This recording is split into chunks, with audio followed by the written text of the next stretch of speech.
Blog Talk Radio.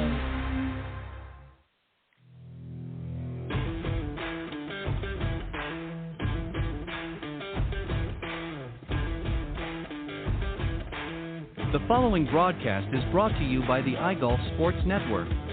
Golf Talk Live is sponsored by the iGolf Sports Network and Golf Tips Magazine.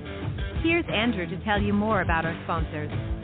iGolf Sports is a live stream broadcast and media production company providing quality programming designed to attract the golfing enthusiast. And Golf Tips, the game's most in-depth instruction magazine, including reviews on the latest equipment, tips from top teaching professionals, all designed to help you improve from tee to green. Welcome to Golf Talk Live with your host, Ted Odorico. Join Ted each week as he speaks with some of the best in golf. This week's special guest will join us a bit later. But first up is another great discussion on Coach's Corner. So let's introduce tonight's Coach's Corner panel. All right, good evening, everybody, and once again, welcome to Golf Talk Live. I'm your host, Ted Odorico, and we're going to be speaking on the Coach's Corner panel here in just a moment. But let me just remind everybody what is coming up on the show. We're going to obviously start off with the panel discussion, and then followed by some travel insights with our co-host and travel expert, Robert Kaufman, and tonight's special travel guest, Susan Havens, from the Kanapali golf courses in Hawaii. And a little bit later on, I'm going to be speaking with my featured guest, Ryan Leahey, sales coordinator for North America's Duca del Cosma. He's going to be joining me a little bit later on the broadcast. But welcome back, everybody. Just a quick program note. I wanted to mention about last week. The week before, I was on holiday, so of course there were no shows. And unfortunately, last week, on arrival from my vacation destination, we got hit right in the middle of the global IT issue. As a result, took our programming as well as many others down for several days, and we weren't able to broadcast last week as a result. So that's why there were no shows last week. But as you can tell, we're fired and ready to go tonight, and we'll hopefully keep our fingers crossed and we won't have any issues. All right, I'll get ready to introduce the panel, but first let me get a special message out from our sponsor of the Coach's Corner panel. Take a listen. This segment of Coach's Corner is brought to you by Brush Tee. Ready to maximize every drive this season? Grab every yard? Take the advantage. Approved by the RNA and USGA, it's not cheating, but seems like it is. Brush Tee, a premium and innovative tee, features fast flex bristles that cradle the ball to create a nearly frictionless impact zone to gain unexpected yardage. Visit brushtee.com and use promo code GolfTips for a 10% discount. That's brushtee.com, promo code GolfTips for 10% off your next order. All right, welcome back. And as mentioned, we're getting ready to do the Coach's Corner panel. And tonight's special guest on the panel is first up, Clint Wright, a 30-plus year member of the PGA and one of the partners at TGM Golf. TGM Golf is a big proponent of the R3 approach, as we've mentioned many times before. And I consider him to be really a stellar coach, if you will, of the short game. I've talked many, many times over the years about that, and is among one of my favorite guests be on the Coach's Corner panel. So glad to have Clint here tonight. Also, another favorite on the panel is Pete Buchanan. And Pete's been teaching this great game of golf now for 30-plus years as well. He's the founder and director of instruction at Plain Simple Golf. And that, of course, houses the Plain Simple Golf Circuit and the Simple Swing Repeater Training Brace. And he's been helping golfers focus on building a repeatable swing for many years. So please welcome my special guests on the Coach's Corner panel, Clint Wright and Pete Buchanan. Guys, welcome to the show. Hey, guys. Hey, glad to be here. Ted. It's good to be here. Yeah. All right. I appreciate it, guys. Thank you as always. All right, we're going to start things off. And I know it's going to sound when I bring up some of the points here. I know we've talked about many of these before, but I'm going to approach them from a little different perspective, if you will. So we're not going to get too repetitive here, but I want to bring up these points because some of the issues that we're going to talk about are things that a lot of people either don't understand or don't know how to address this issue properly, or these issues rather. So Clint, I'm going to start off with you, and we're going to talk about, first point is really playing with the right equipment. So we've talked about many times about, sort of how to get fitted, and we need to have all of our equipment checked periodically as we play this game, make sure we're using it, not just the shafts and the clubs, but also the golf ball as well. What I want you to do, though, is not talk about the fact that we need to do it, but why we need to do it. What are some of the pitfalls if we're not playing equipment that, number one, is fitted properly or is maybe gotten a little too old and worn and not able to perform as it once did? So talk about those two areas, if you wouldn't mind, on the equipment, from the clubs, Sure. shafts, and even the golf balls, the importance of making sure that things are appropriate for your game. Sure. Well, I mean, you've got a couple of different things here we can deal with. And the thing that I would suggest to people is, with the technology we have today, there's little to no excuse for not having your swing speeds particularly analyzed to give you some idea. The different companies out here have parameters that they work within to kind of narrow some choices down. That's one thing. So there's really not much of a problem in getting that data. Okay. As far as the wear and tear, we see that a lot in wedges, particularly sand wedges, maybe A wedges now, that over a period of years, the face gets smoother, the grooves kind of get a little bit shallower. So, it's good to have a qualified professional look at those clubs and to make sure that you're getting the proper reaction that your swing might have done 3 or 4 years ago, maybe not quite getting the spin on the wedges that you used to. And it very well could be that just the faces are beginning to wear out.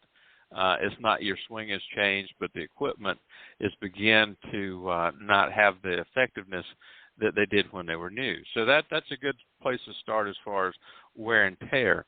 As far as the equipment is concerned, we find that as we all get older and play differently, or actually maybe play better, the adjustments in the type of equipment we use not necessarily boils all the way down to maybe shaft flex and shaft weight, but it comes down to maybe your set makeup.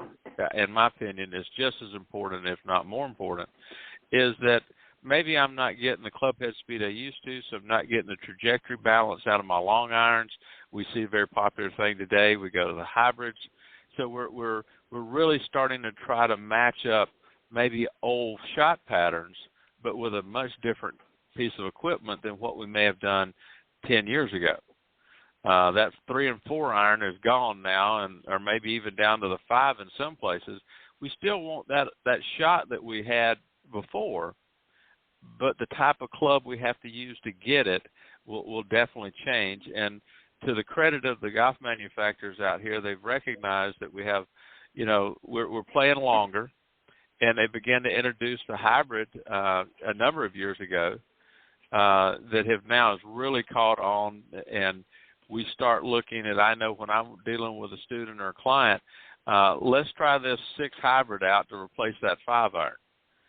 And we begin to get those old patterns again. So I would encourage people to look at all the aspects of their equipment, but also be willing to look at different set makeups in order to maintain your playability.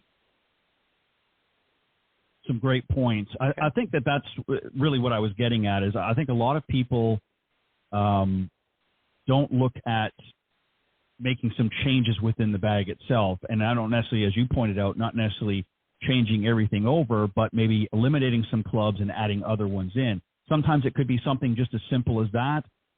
Other times it might be a little bit more involved. Again, maybe having your clubs, if you're playing a stiff shaft and you're a senior golfer and you're not generating the same speed you once did, you might have to look at putting in a different shaft. But certainly a good place to start, as you suggest, is maybe take out some of those long irons and replace them with some hybrids or some other more forgiving clubs in the bag and see how that goes. But it doesn't take a lot of, a big investment to make those changes in most cases, but definitely it's something. And just on a quick note, how often should we, this is something that we should be testing for every season, especially as we get older, or maybe every couple of years. What are your thoughts on that, Clint? Yeah, how often should we consider looking at that? I don't think it's an every year thing. Possibly maybe as we get the younger players or beginners maybe that start out with a more of an economical set of golf clubs that may be generic shafts that's in those clubs. As they begin to get stronger and improve their playability, it very well may be a good thing to have those evaluated every year or every season for a little while. But at some point, you're going to settle in to, well, my club speed is 80 miles an hour, and therefore I'm not really seeing much improvement with that. So this 80-gram regular flex shaft is going to work for me until that begins to decline. And so maybe at that point, once you've settled in to a reasonably good game or swing, I should say, then you might want to be a little bit more longevity as far as getting different equipment or testing it. But on the other hand, the manufacturers today are bringing out some very unique clubs along the way, and so don't hesitate to go to a demo day for companies and test out what they got. And it may suit you better, may be just the same. So you don't know until you try. And all the manufacturers today are providing these demo days out there that you can go and test their equipment. There's generally no fee for it, no pressure, and just test it out as you go. And there's nothing wrong with doing that all the time. I mean, that's just an advantage of being there. But I don't see where there's an urgency of doing it every season, particularly after you've kind of settled in for a little bit now. Yeah, I think more importantly is how is the equipment performing, as you mentioned with the grooves and so forth. One other thing I want to get you to comment on, and then, Pete, I'm going to come to you, is the golf ball. This is another, I consider it a piece of the equipment, if you will, that gets overlooked by a lot of people.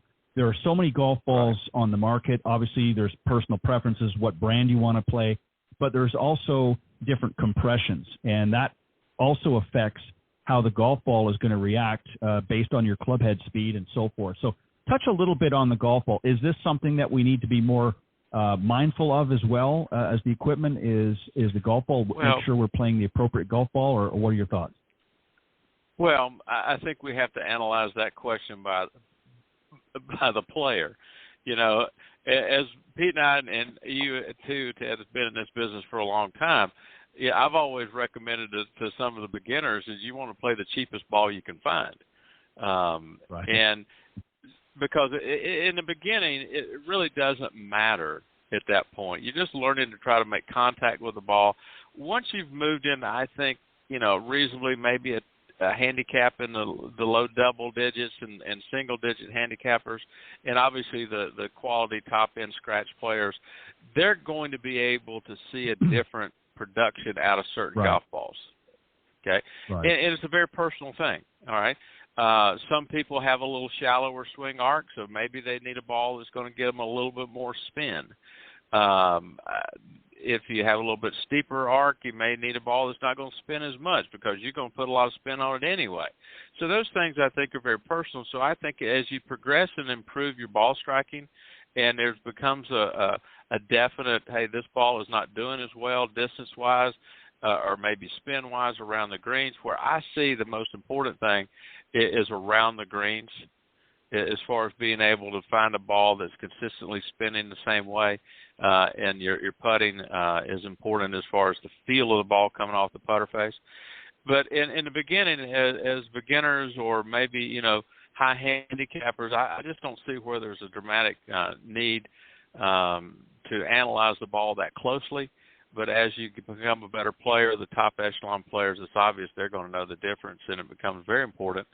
And I don't know if it's compression in today's world. Back in the day when we had wound balls and balata covers, compression was a huge thing. I mean, and it was all over the place. I mean, you could get a sleeve of balls and there'd be 3 different compressions in them, so you had to check them and get, go through them. But today it's more about the cover and the number of layers and how the ball reacts, So, yeah, take a look at it, but don't get overly concerned about it if you're a high handicapper. Play a good golf ball that you can afford, but as you become a better player, it becomes more of an important issue. Yeah, I agree with that 100%. I think, certainly it's something to look at, but again, as you pointed out, for the higher handicap, it becomes more about dollars and cents. Play a less expensive golf ball until you develop to a point where it becomes advantageous for you to maybe make that switch. There's no point in shelling out a lot, especially if you're losing a lot on the golf course. It can be a very a bit of a deterrent from wanting to get out there and continue to play when it's costing you an arm and a leg each round. So yeah, play some less expensive golf balls out there and wait till you can afford to keep it in the short grass, and then maybe raise it up to a higher quality. I agree. All right. Clint, take a deep breath and relax. Now, Pete, I'm going to bring you in and give you a little bit different scenario and question here, and want you to give a number of different perspectives here, if you wouldn't mind. We're going to talk, and as I said, we've talked about this topic as well many, many times, but again, I'm going to give it just a slight twist a little bit. This is an area that Jack Nicklaus talked about in Golf My Way. I've mentioned this before a number of times, and he talked about the fundamentals, and he talked about the importance, how every season at the beginning, he would work on his grip and his stance, posture, alignment, and ball position. Those were the key things that he worked on, before he got into, really playing any events. And those were the things that he wanted to make sure were sound. People understand that. They've heard that. They've had lessons. But I still see a lot of people that don't seem to understand, how do I get there? How do I make sure my grip is right? How do I make sure my stance and my posture and that is correct every time? We certainly can give them drills and things like that, but that is an area that I think a lot of people still struggle with. I mean, you'll see them one moment, they've got kind of a neutral grip, then they're playing a strong grip, then they're playing maybe a weaker grip, and it's never consistent. Same thing with their stance. Their shoulders are open, but their hips are closed and their feet are this way and that way, and they're just not really adopting a proper stance and posture. I mean, we want to go down there. There's a whole myriad of things can go wrong there. Touch on those areas. If you need to repeat any of them or anything, go ahead and do so. But how do we make sure, or what can we do to instill these fundamentals into people that we're working with to make sure that they're repeating fundamentals each and every time so they're not all over the map? Yeah, that's a really good question. I had this conversation with a couple of my students the other night because they were talking about really the same thing. How do I continue to do the things you're asking me to do? And I said it all boils down to, basically how you practice, but putting yourself into a routine that you can repeat.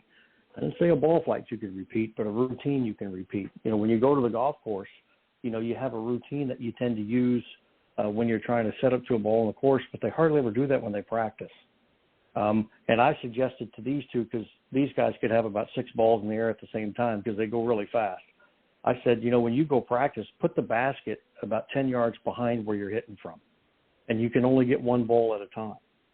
So go back and grab 1 ball, set it up again, and, go through the routine like you would if you were playing, and use that to continue to set yourself up the same way every time and build that routine and practice, which then will make it easier when you play. But you have to have a simple purpose to every ball you're going to hit. This is how I hold it. This is how I aim it. This is how I'm going to stand. And you have to do those things every time. And when you think about it, you haven't moved yet as far as moving the club. So those things can be learned. The setup can be a learned process because you haven't put yourself in a lot of motion yet. But it's taking the time, I think, when you practice, that's going to build so much of a better routine when you play, because you'll be able to do the same things going from one place to the other. And consider the practice ground as part of the golf course, because you have to do the same things when you're practicing as if you're going to do it when you play. It's real easy to dump 50 balls down there and you just keep pulling one over and just whacking away at them. And, before that you've hit 35 balls and you haven't thought about a thing. So, if you have to set the balls aside or just pull one at a time, do something like that so you can break up your practice. And then I would also, if you're working on trying to repeat a setup routine, I would change clubs often. Get that club out of your hand, grab a different one, even if you're going from, 7 to 8 to 9. But just change the situation, change the club, and get yourself back into setting up the same way each time. How do I hold it? How do I aim it? Where do I stand? How do I set my posture? And the more times you do that in practice, it'll become much more of a routine when you go out to play. But I think, yeah, you're right. That to me is the biggest downfall, because, just looking down the practice tee as we all do when we're out there, you can just see how many people aren't doing that. And the ones that are doing that usually are the better players when you look down the way. And so, there's a reason why they're better players. So, when I was it was just last week, I had one of my juniors, and I said, you're going to practice today like I do. And he brought in a large basket of balls, probably about 100 balls in there. And I said, how much time you have? And he said, what do you mean? I said, if you're going to practice like me, it's going to take us about 3.5 hours to go through that basket. He goes, what do you mean? I said, well, we're going to take a lot of rehearsals. We're going to do a lot of practice. We're going to do the routine of how we're going to set up. We're going to take rehearsal swings for the motions we're trying to make, and we'll probably rehearse about 6 or 7 or 8 swings before we hit a ball. So now if there's 100 balls in there, how long do you think it's going to take us to get through there? He goes, I don't have that much time. I said, I got you. So it's not about how many balls you can hit in the time you have. It's about what time you put into each ball that you're going to hit. So it's a different situation. So you really have to take the time to really set yourself in practice how you would like to also play and build those routines on the practice tee, which then will sink right in easily when you head to the golf course. Yeah, well said, Pete. And I think really what it boils down to, if I hear you correctly, is it's really not just going out and sort of practicing willy-nilly, but it's actually practicing with a purpose. So actually have a purpose to your practice and make sure that the things that you're working on, that you're actually putting effort to understand that you're doing them correctly first and foremost. And if you're not, well then, and we're going to talk about with a coach and so forth a little bit later, but you want to make sure that those are things that you want to bring up with your swing coach, the next time you get together. If you're still struggling with your grip, let's say, and you're not, maybe you've made a recent change, you're not understanding, and you keep reverting back to the same old grip that you had before, which was obviously incorrect.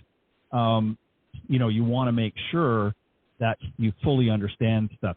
And the same thing with the alignment and even ball position. I mean, you see it all the time. People are moving the ball, forward and back for regular shots, and they're creating a lot of inconsistency. So practicing with a purpose, I think, is first and foremost.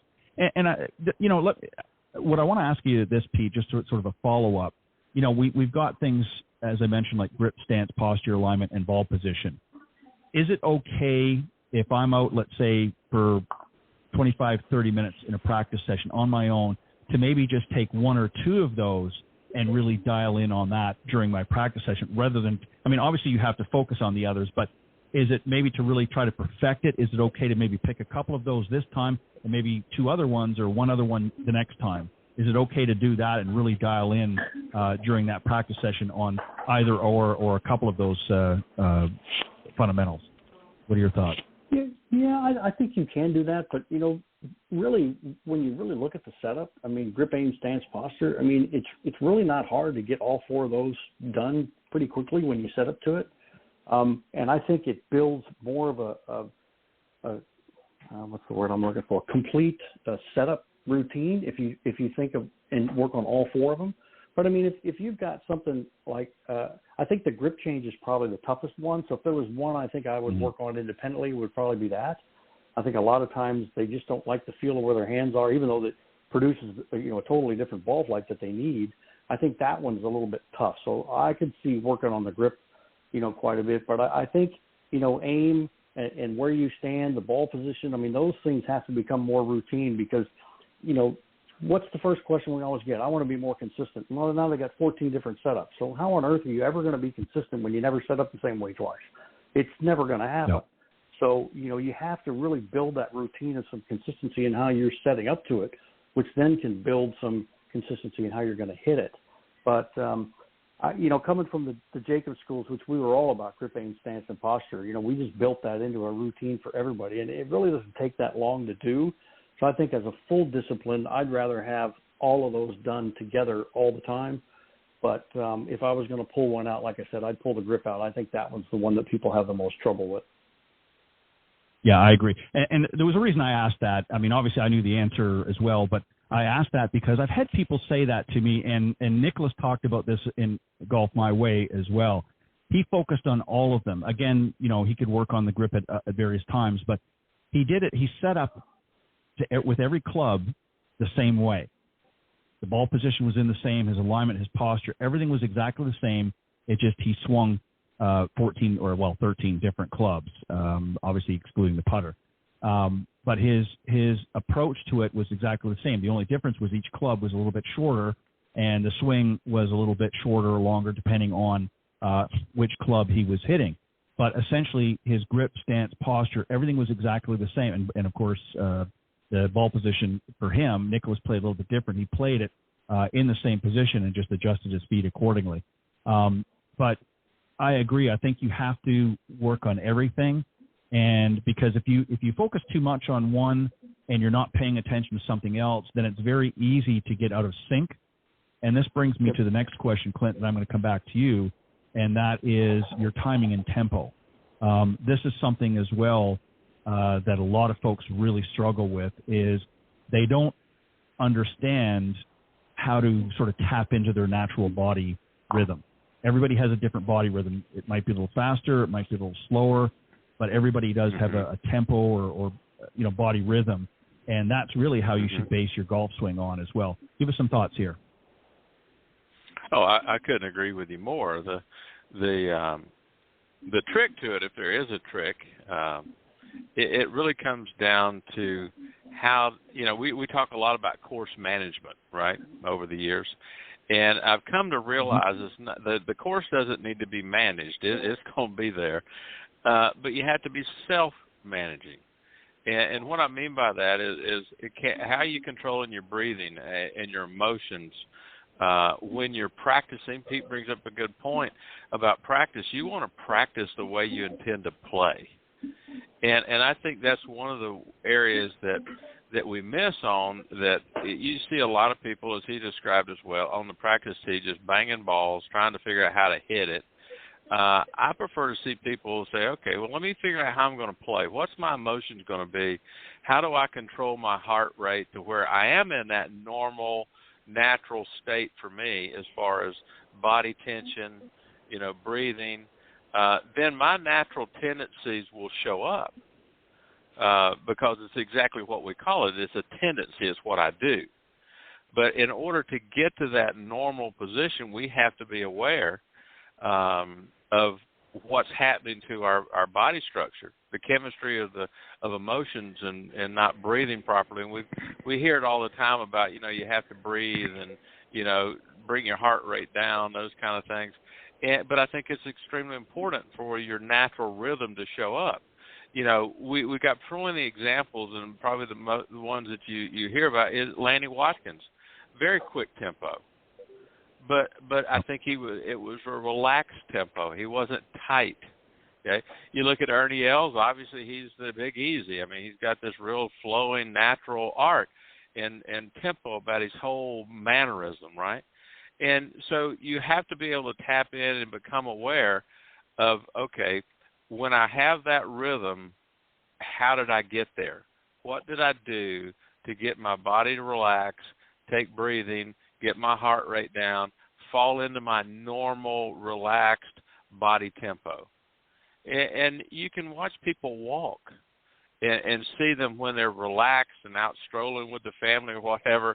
They have this one flow, but when they get to the golf course, they got another one, because that emotions of trying to play and the anxiety of being out there is changing their whole body rhythm. And so, therefore, we have to become aware of when we get into, and everybody calls it the zone or whatever you want to call it, but whenever we find that we're in that comfort area where our natural tendencies of rhythm show up, we have to analyze, how did we get there? What am I doing differently today than I did the day I felt nervous or anxious? And then you can start narrowing down your process, which I think is as important as the good setup and a good grip, your process of preparing to play. What are you going to do? If you've been tour sites and played in championship golf or the local tournament, you see people. When I was coaching, I'd had kids that want to get to the golf course 2 hours early. And then I would have a player that won't get there 2 minutes before his tee time. So everybody has their own way of doing it. And I don't think that there's a right answer to it. And I don't think you can tell somebody or teach them how to do it. You can help them learn how to do it. Very much like learning to ride a bicycle. You can't teach somebody how to ride a bicycle. You can help them learn how, but they have to experience it for themselves and be aware of it. And that's where coaching comes in versus teaching.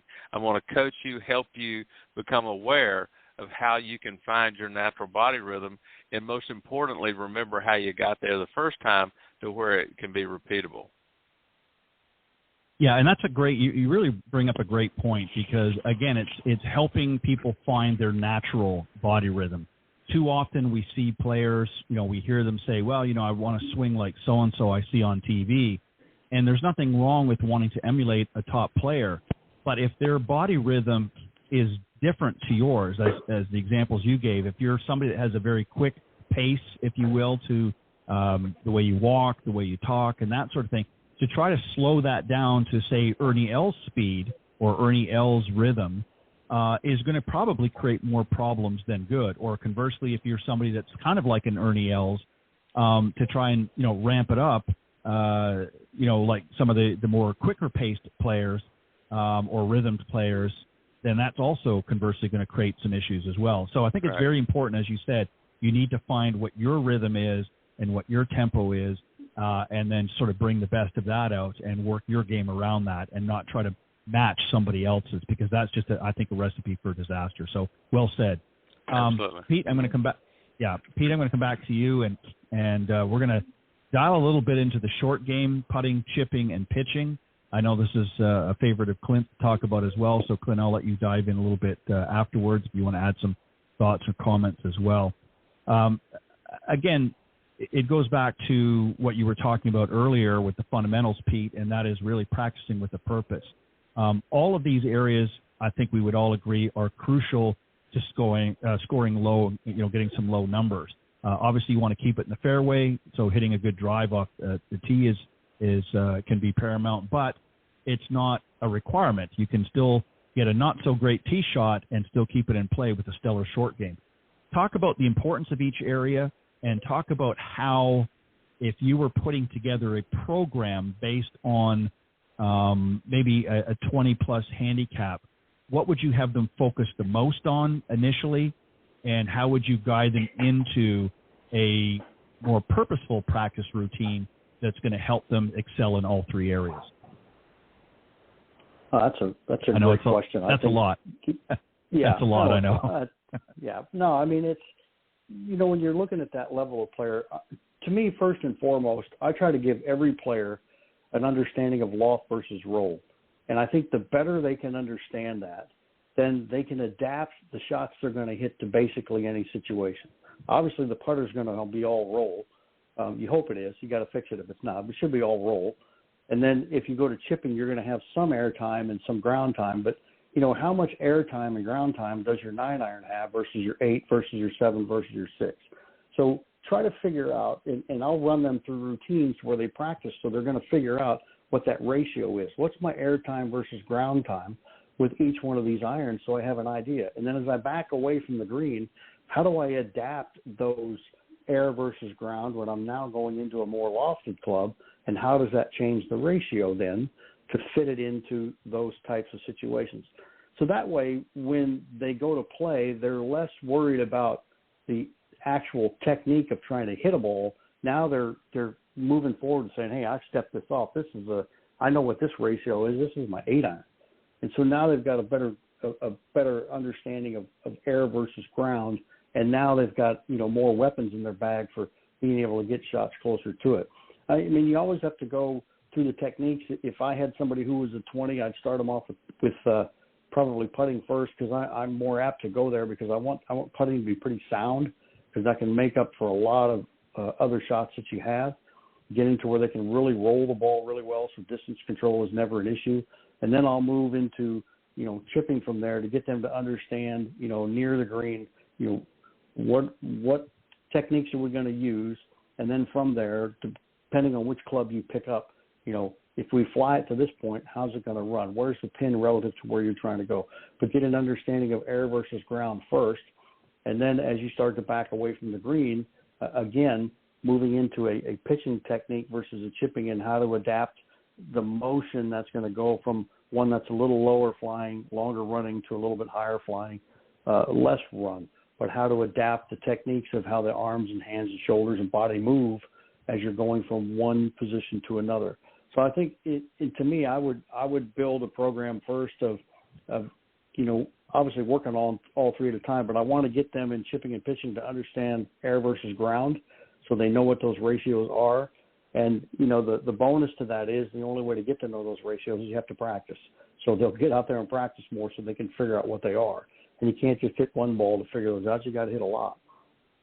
But I would give them the understanding that, this part of the game is a huge percentage of what your overall score is. And so, like you said, you can hit a mediocre drive and a mediocre second shot, but if your short game's good, you can score all day long. And you can't score well if you don't putt well. That's just the way it is. Unless you're going to chip them all in. I get that. But you have to putt well to score well. So, you don't want to neglect putting too much. But I would probably do those three in equal segments. And in practice, I'd practice them the same way.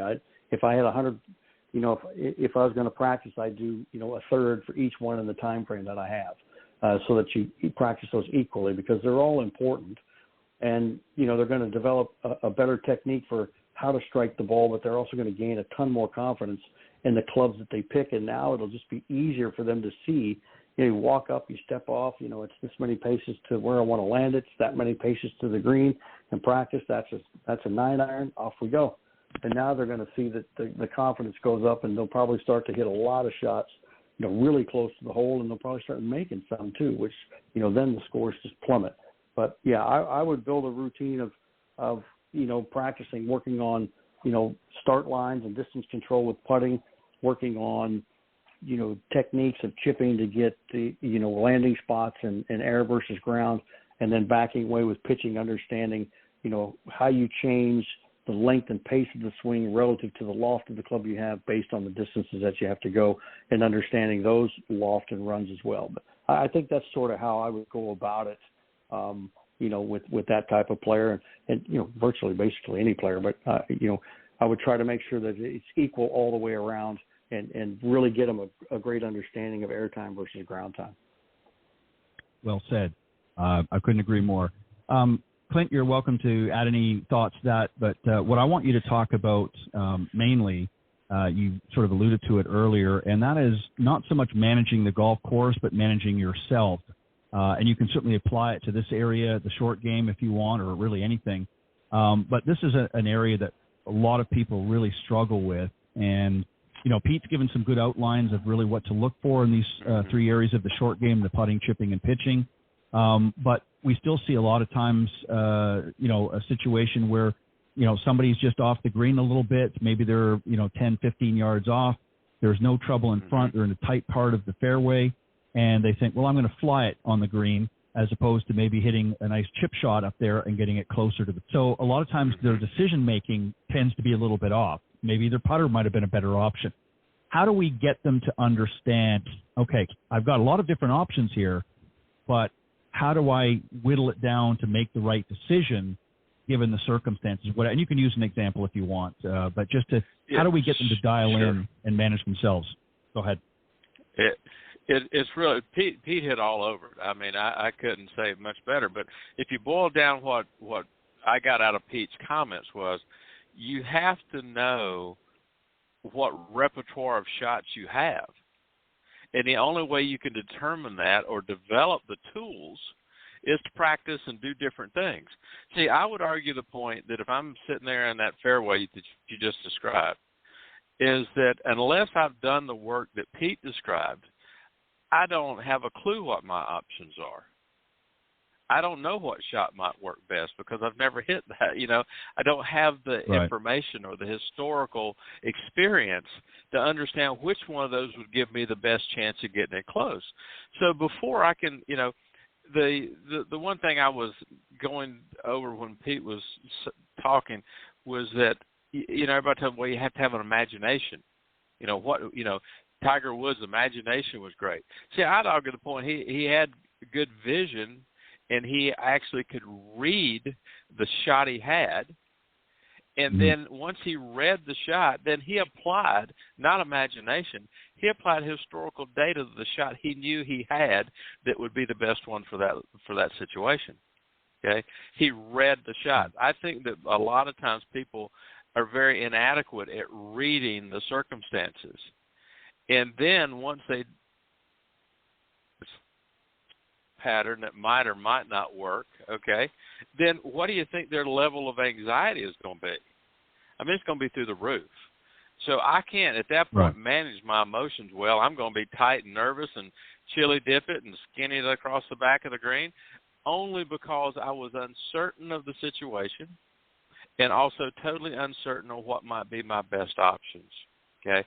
You know, when I was teaching a lot, I would always use the example, if we were going to do a play, how many times would we rehearse that play before we put it on? And the answer was, well, many times. I said, no, I would only rehearse it once. I'd practice it many times. I've got to determine what I'm going to do first. Then I can rehearse it, as we've talked many times, and then I can produce with a much lower level of emotional anxiety than what I would if we just walked out there on the stage and did it without anything. Okay, so I think that most people in those situations are out there absolutely walking with no net. They don't have any clue what shot's going to be the best because they haven't really developed it. They haven't taken time to develop it. They're going to bang drivers on the practice tee, but they're not going to take the time to develop the shots that Pete was talking about and understanding those ratios of air time versus ground time. So their ability to read the shot situation and then apply their best tool to it is very limited, if anything. So I would highly encourage everybody listening to the show tonight to do what Pete was talking about doing. Build your tool set, and then you can begin to apply the tools you know you have to the reading of the situation as you're in. And that's how we manage our emotions and manage ourselves in those shots, is to be able to manage the situation. The shot was something I'm certain of, not guessing at. Yeah, and that's, a great point, because a lot of times when you don't have that sort of repertoire to draw from, you more often than not don't have confidence.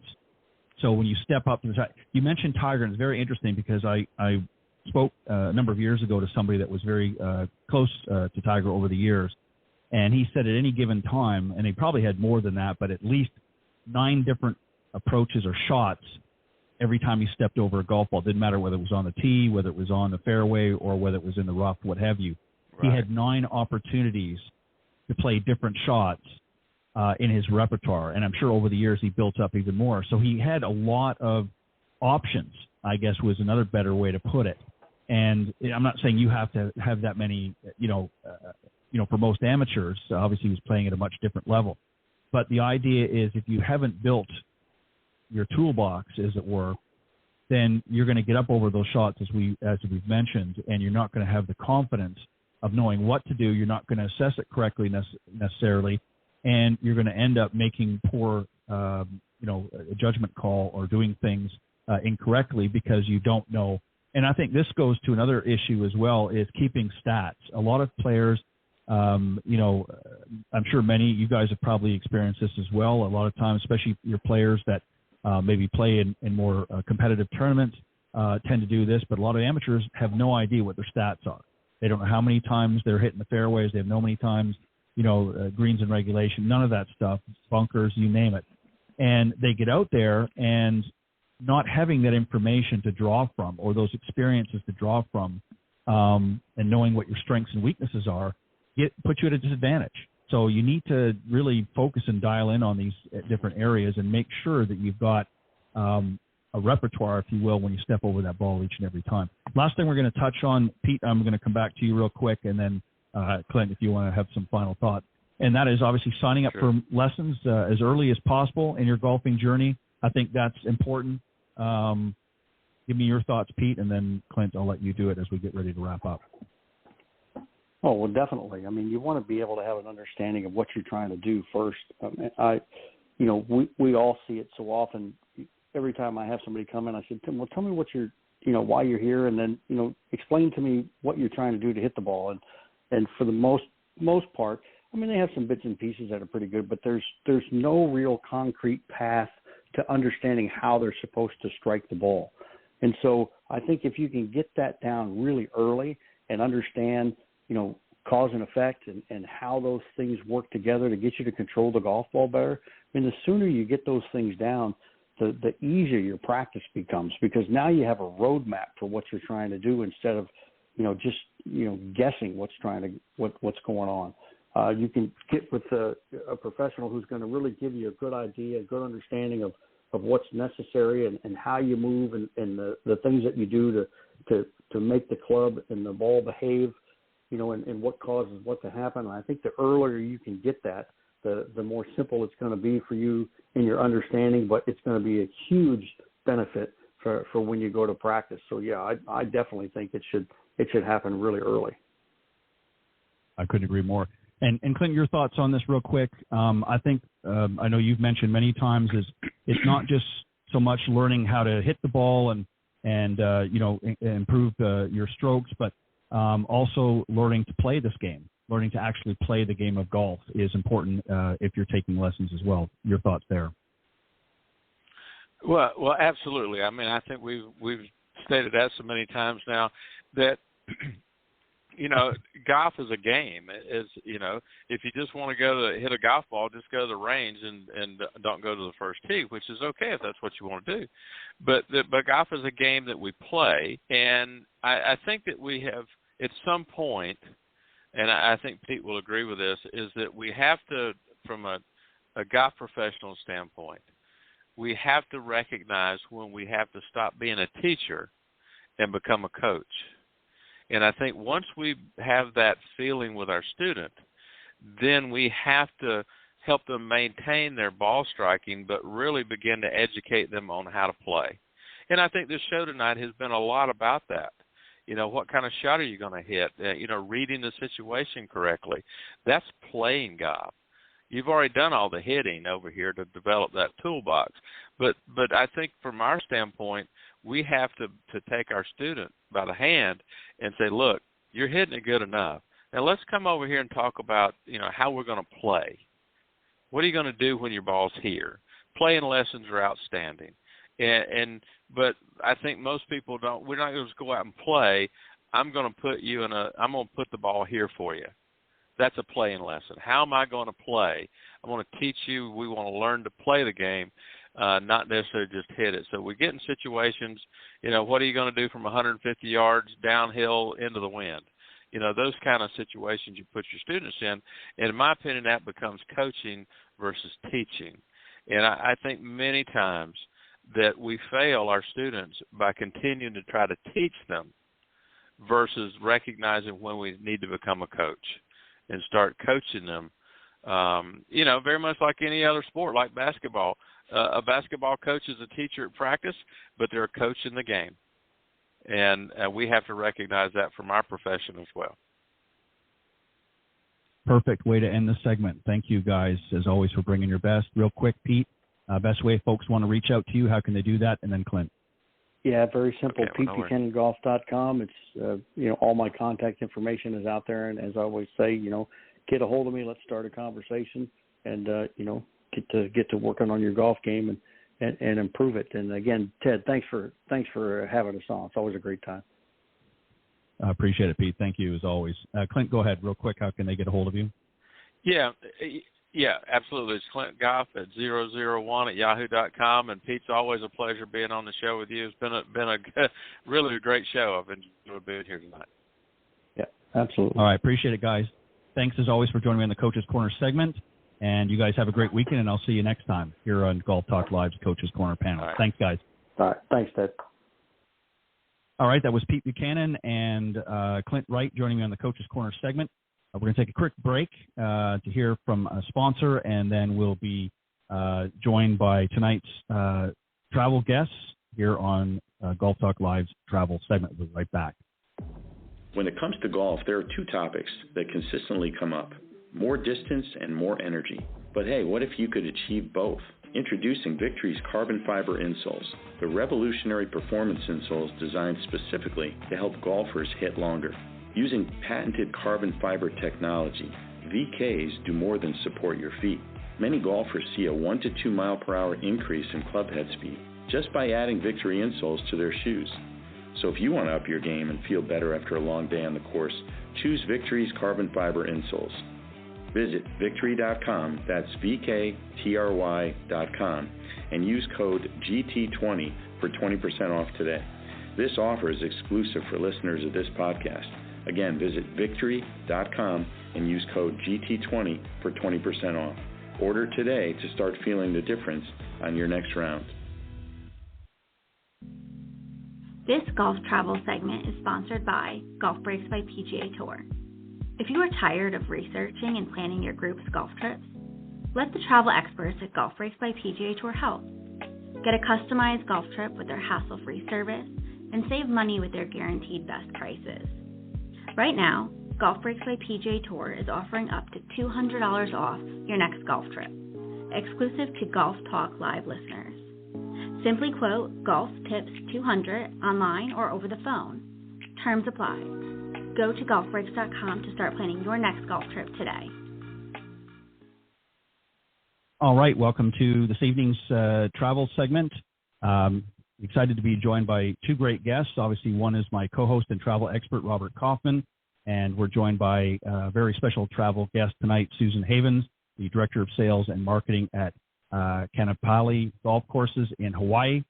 And let me tell you a little bit about each real quick, and then I'll bring the two of them out here, and we'll get into tonight's special travel segment. Robert, of course, is mentioned as a travel expert and has been traveling throughout the world in addition to all 50 states here in the United States, and has played in over 26 countries. He followed up a 12-year career as a freelance photojournalist, which he founded the Northern California's first monthly golf publication, Golf Today. Subsequently, he was honored as the Northern California PGA Sports Media Person of the Year and was instrumental in developing and guiding a golf marketing initiative to raise global awareness for California as a top-tier golf destination. Currently, he serves as travel editor for Golf Tips magazine, along with contributing to various other publications in the golfing industry. Susan Havens, as I mentioned, is the Director of Sales and Marketing at Kanapali Golf Courses in Hawaii, and it's located in the beautiful island of Maui. They also offer a soccer-style foot golf course and a golf fitness program called Fit Club. We'll learn more about that as we proceed along. And in her spare time, she enjoys playing golf, of course, with her golf professional husband and her two young children. So please welcome my co-host and friend, Robert Kaufman, and our special travel guest tonight, Susan Havens.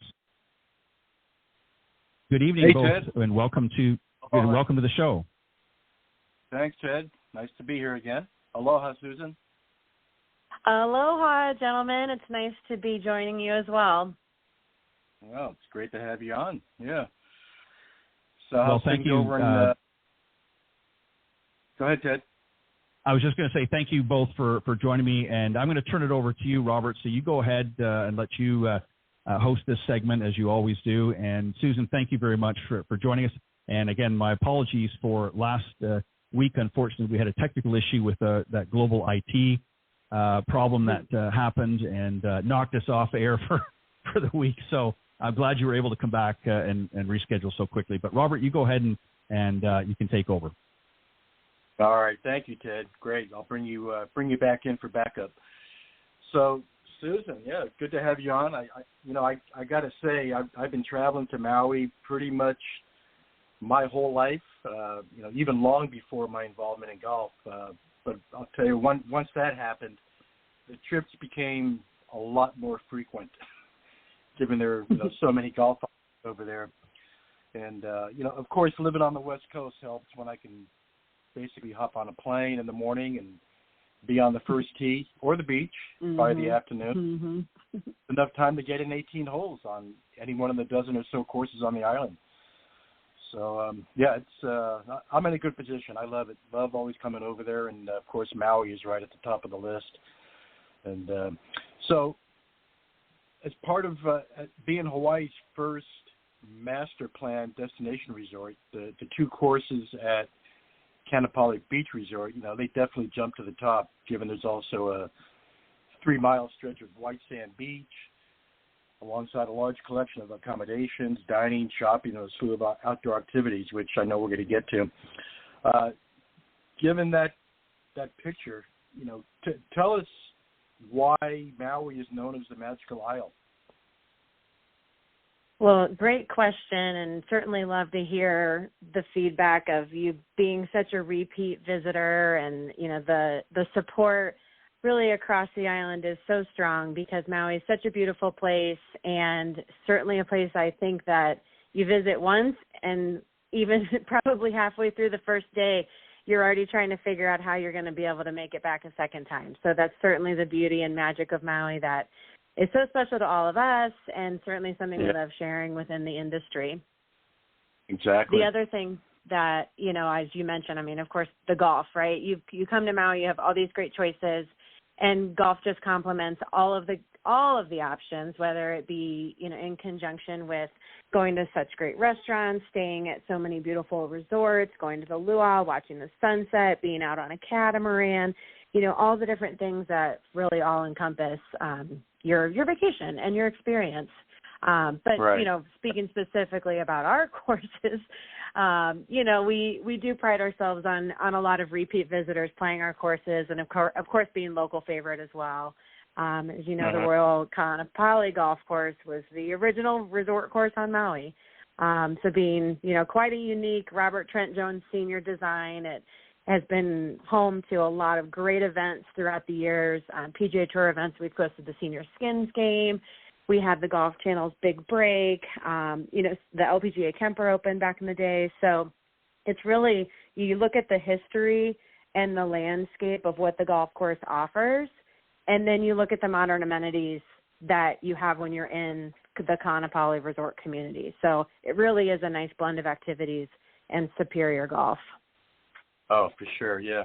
Well, I want to get some more on the golf courses, themselves. But first, I just want to touch briefly because, as I know and our audience might want to know, this is 1 year since the devastating fire that destroyed, pretty much most of Lahaina. And you're not far from there, Kaanapali, just, a couple miles away. And So for a destination whose economy relies on tourism heavily, it's been a challenging 4 or 5 years, even coming out of the pandemic. So, how has Kaanapali Beach Resort as a whole dealt with the post-fire situation, in its efforts to bring back tourism? And again, while at the same time, balancing it with the residents who are obviously still in recovery. One thing that has really proven to be an amazing aspect of Maui and the West Side community, and really all across the island, and really statewide too, it's such a tight-knit community that does provide so much support. Certainly we're still very much in a road to recovery, and everyone who is always asking, how can we help? What can we do? How do we best support each other? It's really providing that support, one, by visiting if you are a visitor coming, and doing the activities and giving the economy the boost and the support that it needs, but also being sensitive to the locals, and also recognizing that, people are really there. It's a time where everyone has been brought together, yes, but it's also a time where so much love and support has been given to Maui and Kaanapali, and that has been felt worldwide. So there's so many different ways where people have come together to support small businesses, to support our own associates, our neighbors, our friends, our community. And, it's a long road. It's still on a road to recovery. And being such a, as you mentioned, tourist-based economy, it's always going to be that balance. But as long as we have this sustainable tourism as well, where it's that balance of come and enjoy all the great things and feel that aloha spirit and do all the things that makes Maui so special to everyone, really then becomes full circle of being able to help those that are still in a longer road to having their homes rebuilt and rebuilding back their businesses, and, really being able to get back to what can feel like the best, back to normal as we can. Right. And have the golf courses were down for how long after the fire? Yeah, it was a few months. I mean, certainly right away, even with all the hotels, within on the west side as well, everything pretty much, it was a stop at the beginning, post-fire, of course, August, September, and then kind of leading into what is going to be this new introduction to being able to welcome back visitors. And really last year-end holiday season was kind of that beginning, because really so many resources, hotels were so great, housing, displaced residents, aid workers. I mean, really it was everybody coming together to help where they could, but recognizing that as housing and people were being able to find places to live and, certainly looking for temporary options until they're rebuilding their homes, all that really started to come together so that the resorts could reopen, the activities reopen, the restaurants, et cetera. So, now, again, here we are almost 1 year later, and it's still, still a lot of work that still needs to be done, but the hotel, I mean, everything's so vibrant, right? And there's smiles of welcoming guests back and, and locals being, back working and getting hours and, all the things that keeps the community going full circle. Right. No, that's great to hear. So I know it's a long road, but sounds like you're getting there pretty quickly. So let's get to the courses. The crown jewels. Absolutely. So they're both managed by Troon, right? You're part of the Troon Golf family. Yep. Now you mentioned you got Royal Kanapali and sister course, the Kanapali Kai. Now the Kanapali course, I mean, they pretty much hosted a who's who of golf greats over the years, as you mentioned, from the Champions Tour and the Skins and LPGA and what have you. So it's there's a lot of history there. And then, of course, when the Kanapali Kai course came in, just added to the flavor of the whole resort. So talk to us a little bit more in detail about the design and the experience of each course. Yeah, absolutely.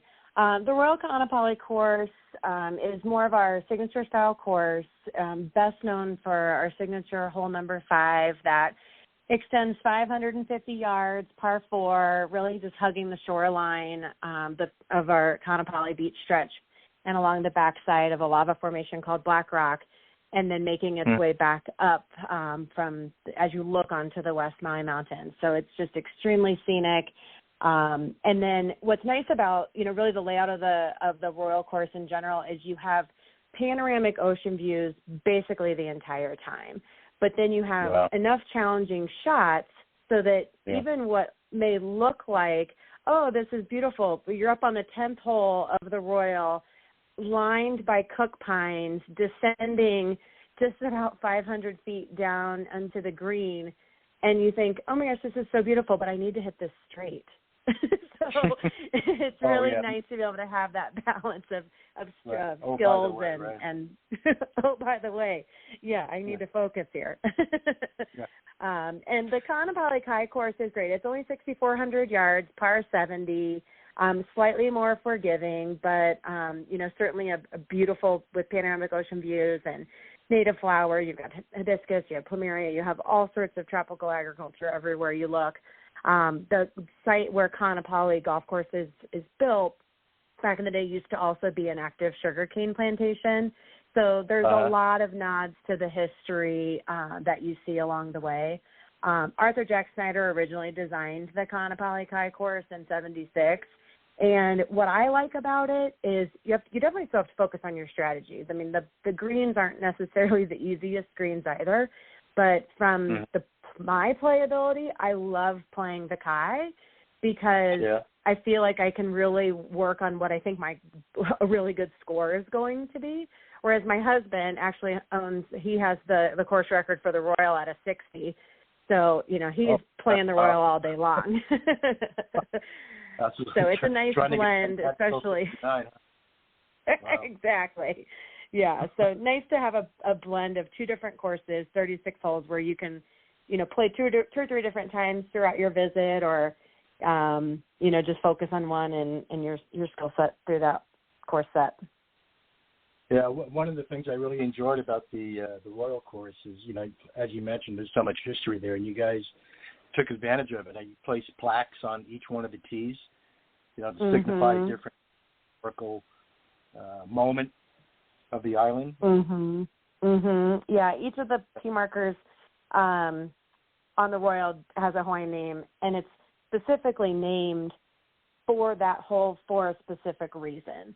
So, for example, on hole number 6 on the Royal, it's called Pohaku, which means stone. And on the left side of the fairway, just short of the bunker, there's 2 massive stones that are landmarks for that specific hole. But then hole number 18 is called a hui ho, which is until we meet again. We don't say goodbye, we say a hui ho. And, it really then it's, come back and enjoy this time in Maui and Kaanapali. Right. Yeah, that's great. It's a nice blend of golf and history that golfers can take advantage of over there. So now, aside from golf, you've got the as Ted mentioned earlier, the foot golf. That's a pretty big activity over there that you started up. It is, and we're the only foot golf course on the island, and it's been a nice blend for the non-golfer and golfers to also get a chance to experience the course and the views and the landscape. So it's on our Kaanapali Kai course. It's a 9-hole setup, and it's a soccer-style golf, right? So we have, it's basically a 5-gallon Homer bucket that's buried in the ground with the flag stick, but you're kicking for a 3 on the hole, and it's a lot of fun. We've had groups do it as a scramble. We've had players come out where, they're actually soccer players, right? So they're very interested in, trying to get their, kick in one, if you will.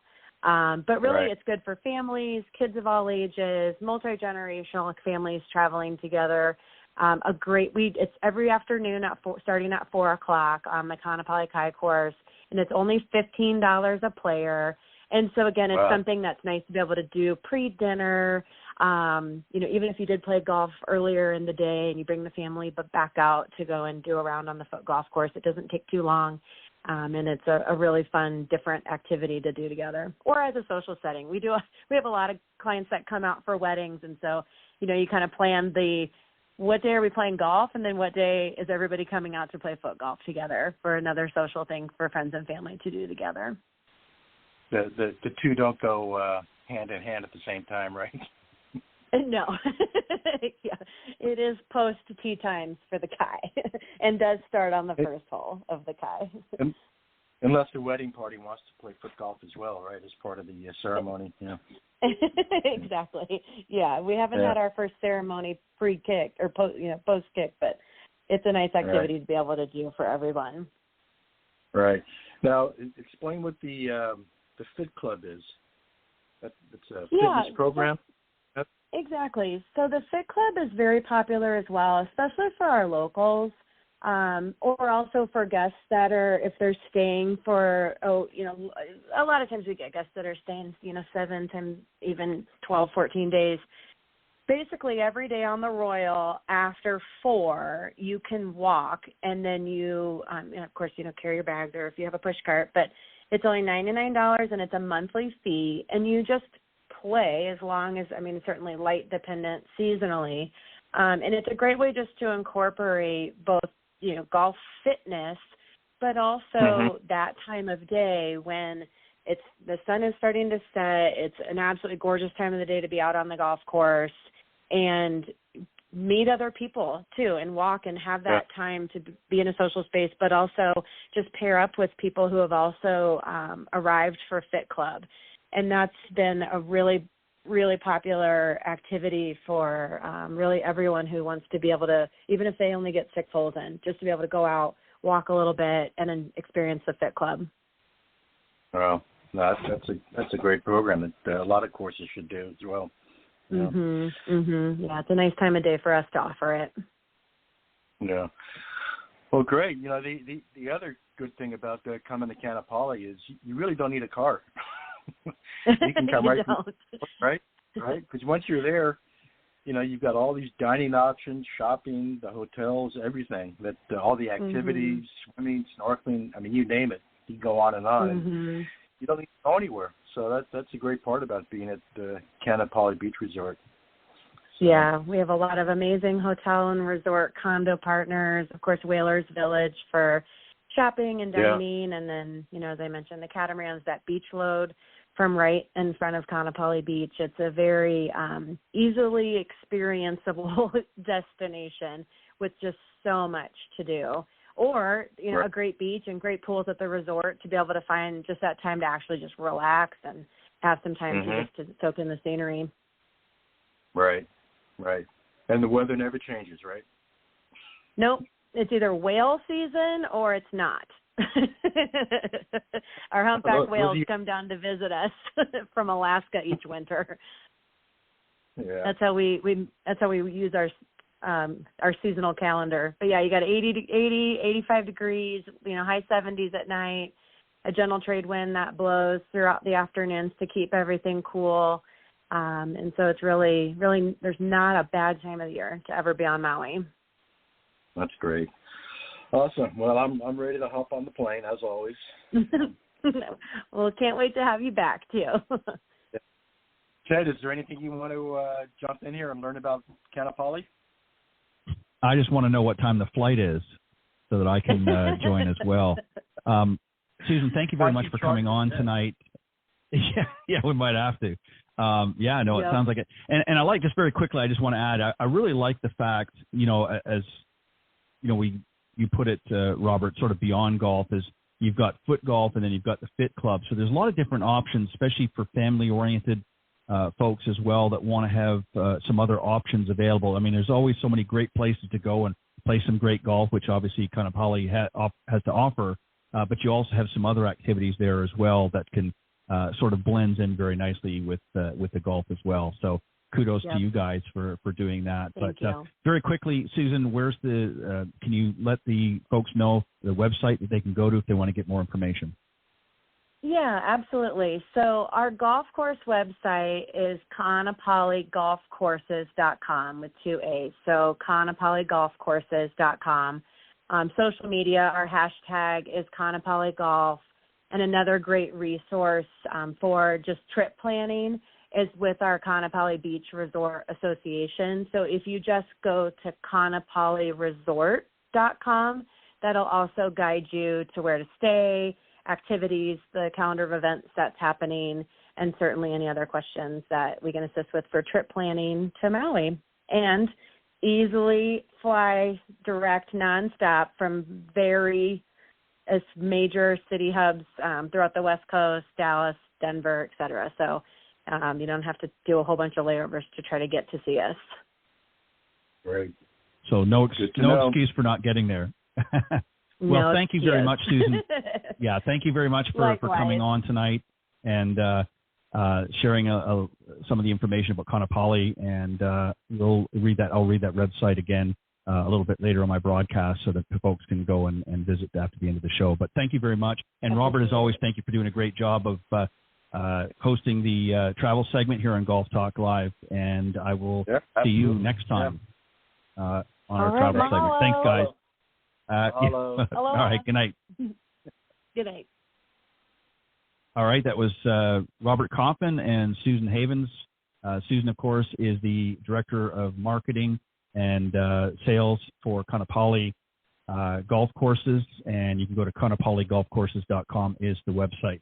All right, let me introduce tonight's featured guest. He actually was on a couple of months ago, Ryan Leahey. He is the Sales Coordinator for North America at Duca del Cosma, and his golfing journey began at the ripe young age of 3, which then led him to a top-ranking amateur status and a golf scholarship at Grit Hart University. Later transitioning to a pro as he refined his skills at prestigious clubs like the Lost Tree, the Bears Club, and the Piping Rock Club. Now blending player development with sales, Ryan's golf expertise shines at Duca del Cosma. He was also recently highlighted in PGA Magazine. He's truly making an impact in the industry, and please welcome back my very special guest, Ryan Leahey. Good evening, Ryan. Welcome. Hey, how are you?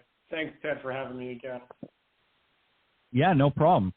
So I thought what we would do tonight, we've got some time, is, and we'll certainly squeak some stuff in there about Duca as well. But I wanted to have you back, being a fellow golf professional, to talk a little bit about the game, about some of your experiences, and also your thoughts as a golf professional of how you see, many of our amateur golfers out there. I mean, I know you've seen many over the years, and obviously you've seen at a professional level as well. But I just want to get your thoughts on that. So, but first off, just touch on a little bit, for those that maybe didn't tune in the last time, how you got into golf. How were you first introduced to golf? Who did that? And then what sort of was the bug that bit you that made you decide, I want to pursue a little bit further? Yeah, I mean, my dad was a big golfer, and a lot of our family friends were. So when I was little, 3, 4, 5, he would say, come on, Ryan, after dinner, let's go up to the golf course and let's hit some balls. And, he never forced me to do it, and I've seen so many parents force their kids, and he was the opposite. I showed some interest. He would just say, come on, you want to do it? I'd be like, yeah, this is fun. So as I got older, I would then say to him, this is when I'm 6, 7, he'd come home from work, and I'd be like, Dad, can we go to the golf course and hit some balls? And he'd be like, sure. And, I would do that on the weekends after school. I'd come home, I'd want to do it.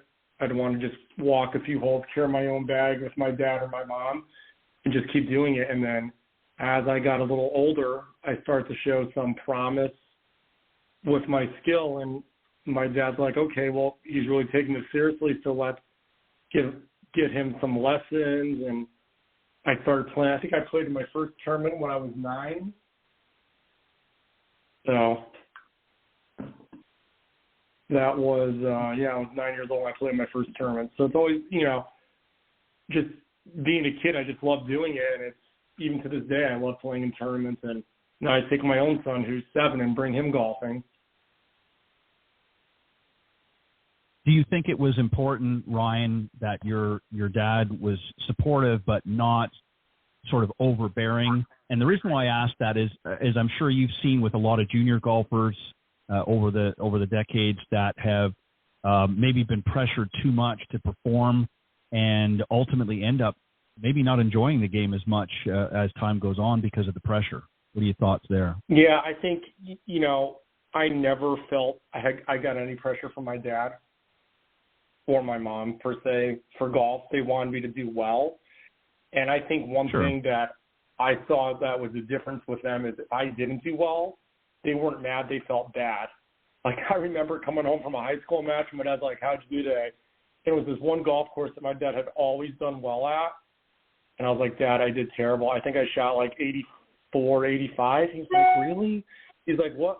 He's like, why are you struggling at that golf course? Like, the one that you play at all the time is harder. So he felt bad that I struggled at that golf course. So he ended up taking me there because we had friends that were members, and he's like, let's play it more. Let's get you comfortable. Like, where do you struggle? So rather than yelling at me and be like, how could you not do this? Look all this time and effort you put in. He was very supportive. Right. And that's how it should be. My father was very much similar like that. He was a firm believer in being encouraging and supporting.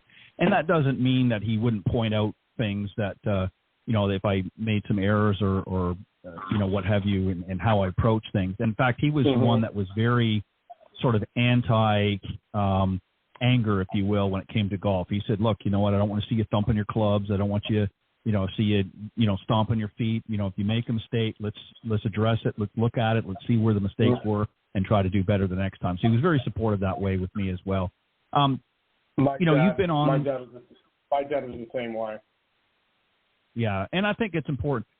The reason why I bring that up is again, I think and it's great. I mean, you have to have a certain amount of pushing, I think, to be a top player or to be a better player with so much competition. But I think it has to be mainly driven from the individual playing themselves, and the parents can play more supportive. I mean, the worst thing, and I played soccer as well at a pretty good level when I was growing up, and the one thing that was my pet peeve was seeing the soccer parents running up and down the side, shouting out into the kids, saying, hey, do this, and no, I can't believe you did that.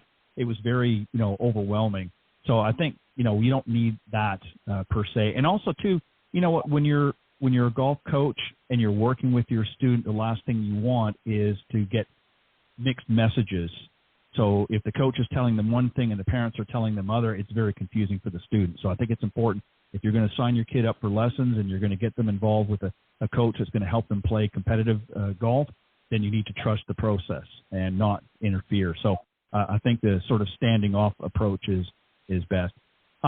I want to get your thoughts on some specific things in golf. I talked earlier on the Coach's Corner panel, which is the first segment of the show tonight, and I want to get a few of the points that we talked about there and get your thoughts as well as the golf professional. So I think we would agree that you've got to learn to play the right equipment. So you've got to make sure the clubs have been fitted properly, make sure you've got the correct shafts for you, Mm-hmm. Yeah. And maybe even playing the right ball, because otherwise, all heck breaks loose. You've walked up and down the range, I'm sure, many times over the years, and you've seen a lot of people that you can tell they're just not playing. What is it they don't get, in your opinion? What is it they don't understand about the equipment? Is it because they're caught up in, I got to play this because my buddies play that, or I like, the looks of this, and they're not really focused on, let's make sure that it's fitted properly for my game? I think it's what they see what the pros on TV are playing. Like, I need to play this. It could be a little bit of their pride. It could be also part that they think they're better than they really are.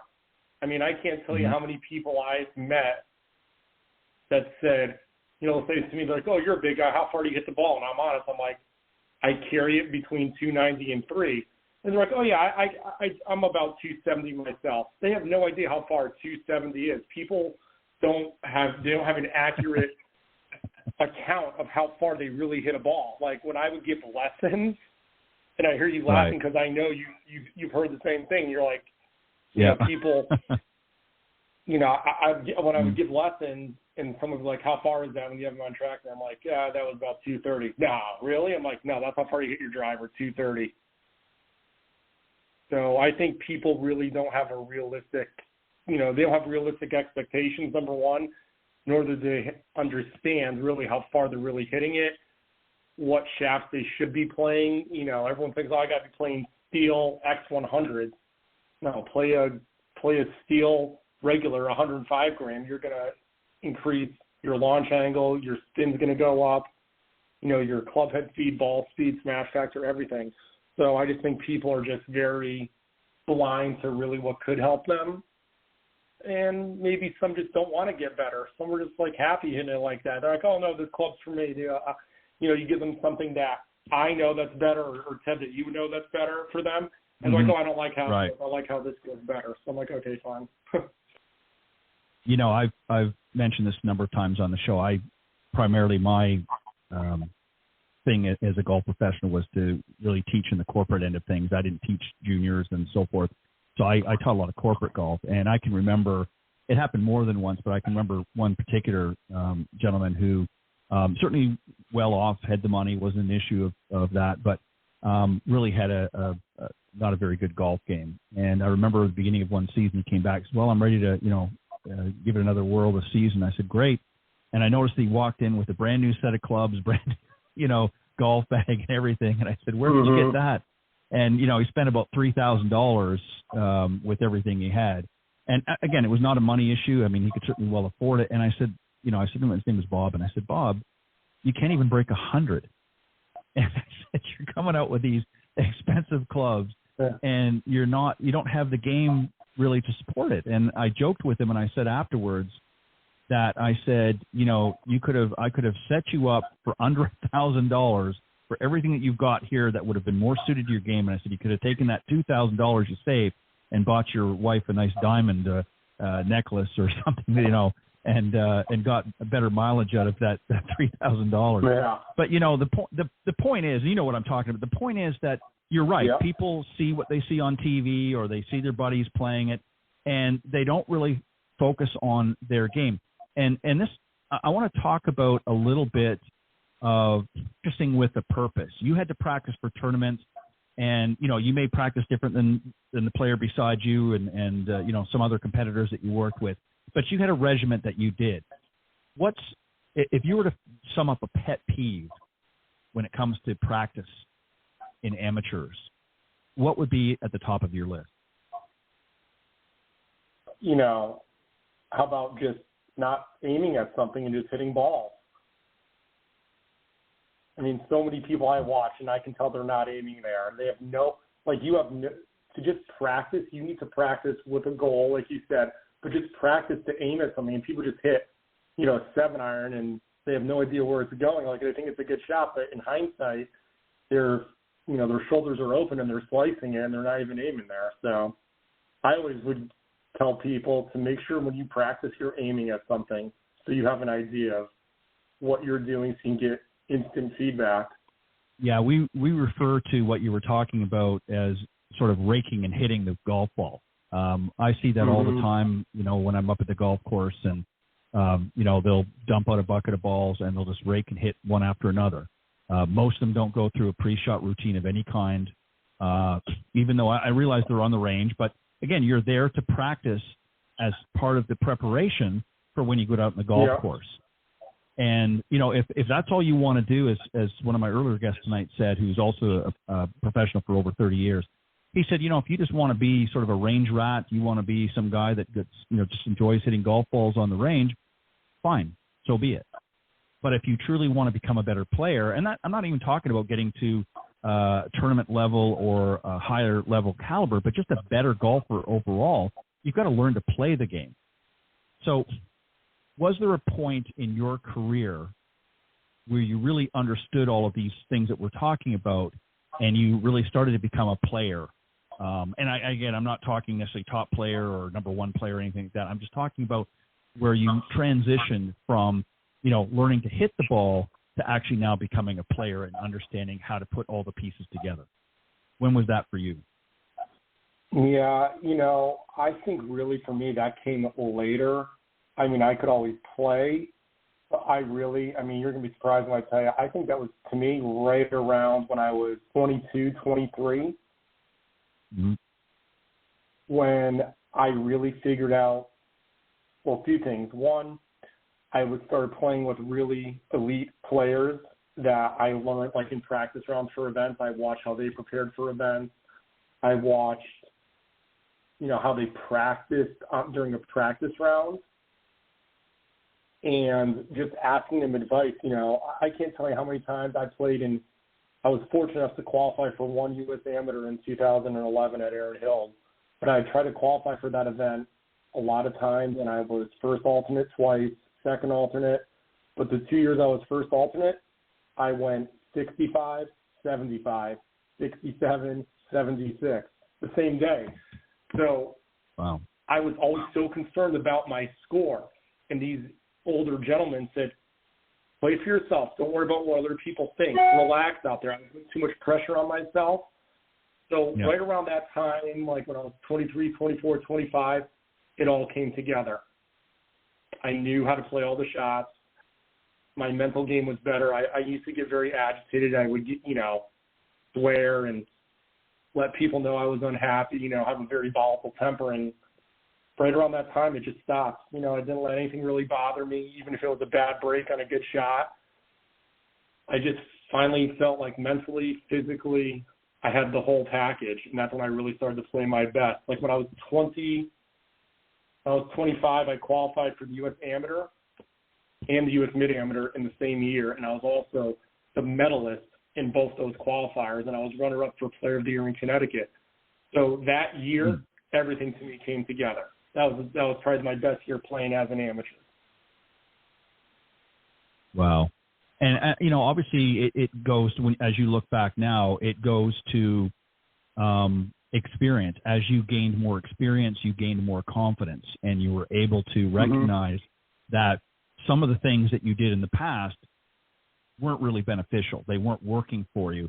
And I think once, and that's why I asked you that question, because a lot of people, I get asked all the time, even by older golfers. Now, really old golfers, I think they kind of figured this out. But you get sort of that transition, as I said, where some golfers are still, their adrenaline's, kicking in, and they just want to get out there and just murder it as far as they can, and they don't really have a strategy in mind. And then there comes a point where they start to recognize dialing it back and saying, you know what, I don't have to kill the ball. The ball's going to go. I just got to make a good swing on this, but I've got to start thinking about and be more strategic as I go around the golf course. And once you learn that, because, we can all, I've seen players that can, maybe reach it out, and I'm not talking driver, but just reach it out, 150, 175 yards. They're older players, but gosh, I'll tell you, they're straight every time. They sink more putts than you can imagine, and they play pretty darn good golf, and they're, 75, 80 years old. And I've seen some 20-something that can't hit a fairway worth beans, but yet they're, slicing it 235 yards, right? And you know what I'm talking about. Yeah. And they just don't seem to under it. And there comes a point in time when you recognize, okay, I got to start being smart about this. Otherwise, it's not going to, I'm not enjoying it. In other words, I'm not enjoying the results I'm getting, and nothing's working for me. So I've got to make some changes. And that's really where a good coach or a good instructor can come in to help them. What are your thoughts on technology? Sorry, go ahead. Yeah, go ahead and respond, and then I got another question. Sorry, I think one of the big things for me was when I would play, I wasn't that confident. I was good, but I was not confident. And now I'm very confident. I know, I swing my swing. My swing is, not like an Adam Scott. It's not like Justin Thomas, not picture perfect. I always tell my son, don't copy my swing, or my friends, don't copy my tempo. I've done years of practice. This is what's comfortable. But I think finally, once I got over the fact of okay, I'm just as good as everyone else here in these events. I can play with them. My records show it. Once I just got that confidence for myself was huge. My coach had the confidence in me. My parents at the time, had the confidence in me. And once I did, I think that was really a turning point. And I just went out there and I didn't care about my swing. And, funny story was in college, we're all trying out with our first year. And this kid at the time was recruited along with me, and we're hitting balls. And he said to me, this is before the first tryout. And he goes, before our first event to see what we're going to play 1, 2, 3, 4, 5. And he says to me, is that your real swing or are you just goofing off? And I said, no, it's my real swing. Why? And he goes, that's never going to hold up under pressure. And I said, you think so? I said, you want to play for some money? You want to play for $50, $100? And he's like, sure. Well, when we got done, I beat him, and I said, it does hold up under pressure, and we became very good friends. And it's funny, even when I turned pro, I went and I worked at the Piping Rock Club on Long Island, and another guy saw me hitting balls, and he goes, I'm going to take a lot of money off that swing this year. Well, that was in 2020, and it's now 2024, and he's 0 for 10 against me. So my confidence my confidence helped me a lot in my golf career. And even now where I don't play as much, I know if I can compete with anyone because of my confidence, and as long as I'm feeling physically able to, I know I can compete with anyone. But I'm just saying, my belief does a lot. And I think if you hear a lot of PGA Tour players, I can't remember who said it, but actually, with this guy who was a club pro in the Honda a few years ago, he had made the cut, and he said belief is a big part of where I am today. Oh, for sure. Yeah, there's no doubt. I have another show that I do Tuesday mornings called The Women of Golf, and I have a good friend co-host, and she's an LPGA professional. And we interview a lot of the winners from the Epson Tour, which is, of course, the lead up to the regular LPGA. And, over the years, we've had a number of players, of these young girls that come on, or young ladies, I should say, rather. And, we had a group of them at one point probably about 3 years ago. I think it was almost literally, 5-6 weeks in a row. And that they had come on, they had won their first event. And what was interesting, they all said the same thing each week, is that, some of them were, really frustrated and even considered dropping out. They'd played for a couple of years, just weren't winning anything. And it got to a point where there was sort of a calmness that had come over them. And they just said, you know what? Instead of beating myself up and instead of just working and grinding all the time, I'm going to go out and just have fun. I'm going to go out and enjoy this. It's a game. Yeah, it's a career for me, but it's a game as well, and I'm going to go have fun. And literally, this group I'm talking about, the very next week they won their first event on the Epson Tour. So, you know, I think what they already had the confidence as far as they knew their abilities, they knew what they could do, but they lacked a different part of confidence, and that is to just trust the process. You know, I got to get that perfect swing, or maybe my putting's just not quite there yet. And really what it was is they were so wound up, so tight, that they weren't able to relax out in the golf course and just enjoy the process. And they just, you know, weren't able to get a calmness about them, to just not worry about it, what the scoreboard was, you know, who was leading, who wasn't leading, you know, worry about the picture perfect swing. They were just able to go out there and relax. And, you know, they're still playing today. So, you know, there's a lot of truth to what you're saying, is that, you know, confidence comes over time, but when you sort of recognize that there's a point when you have to, you know, just sort of trust the process and have confidence in what you're doing. What do you think about some of the technology? Yeah, what do you think about some of the technology? I know you mentioned, you know, it's good when we were talking about the clubs and so forth, that, you know, it's good to, you know, to get on the equipment and find out how far you're carrying, your carry distances and so forth, and make sure you've got the right shaft flex. But there's a lot of technology that has been thrust into the teaching environment. It's great to have, but has there been, at least for initially, too much sort of shoved down the student's throat, if you will, with this technology, that it's actually had an opposite effect, where it's become we've made it too complicated as instructors. And now that we're sort of dialing it back a little bit, that doesn't mean the technology's gone, that you're seeing more people responding positively to it. What do you think about the technology that's out there? I think the technology that's out there is great for certain people. For other people, it could be really harmful too. You know, what I mean by harmful, I'm saying too much knowledge is, or I should say too much information is, you know, they don't need to know.